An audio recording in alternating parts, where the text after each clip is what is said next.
श्रेणी में प्रश्न बहुत अक्सर लोगों में जो शंका बनी रहती है कि ऐसा कहा जाता है कि भस्म आरती में महाकाल जी को जो भस्म चढ़ती है वो पहले चिताओं से लाई जाती थी और आज भ्रमितता संसार में ऐसी फैलाई जाती है कि उसका कोई इलाज ही नहीं। अगर सहज रहस्य को देखेंगे, हाँ जी, तो ये भगवान महाकालेश्वर जी इस पृथ्वी के ऊपर जो पदार्पण हुआ ये आज का नहीं है जी। भगवान महाकालेश्वर जी की प्रतिस्थापना सतयुग से है। ये अखिल ब्रह्मांड मैंने अभी शुरू में अपनी बात में रखा कि 3 खंड में, तो भगवान महाकालेश्वर जी भी सतयुग में से पदार्पण हो चुका था। अच्छा, उनकी उस टाइम पे सतयुग में देवगण राक्षसगण मिलके पूजन करते थे।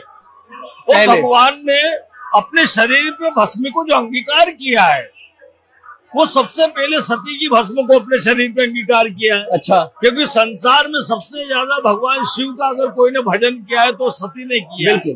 तो सती के भस्म को अपने लेप के लगा के भगवान ने अपने पूरे ब्रह्मांड में घूमते रहे।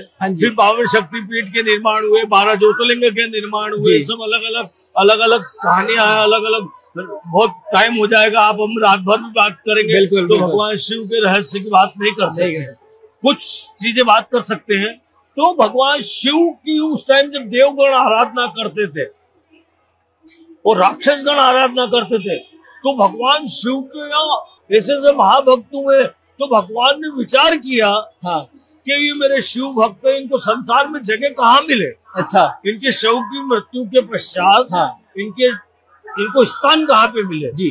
तो भगवान शिव ने उनकी भस्म को, लेपन को उठाया और अपने शरीर पर रमाया।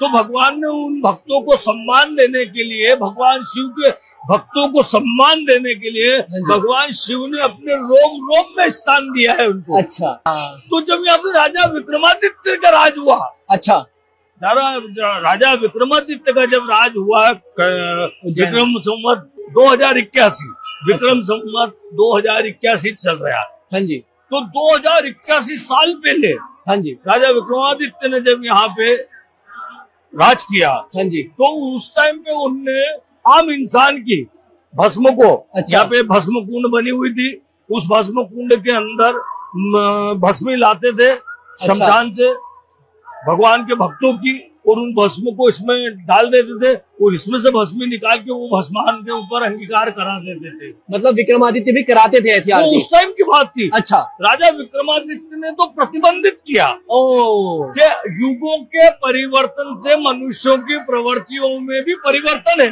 बिल्कुल बिल्कुल, युगों के परिवर्तन से मनुष्यों की प्रवृत्तियों में भी परिवर्तन है, इसलिए आम इंसान की भस्म भगवान महाकालेश्वर जी के ऊपर अंगीकार नहीं कराई जाएगी।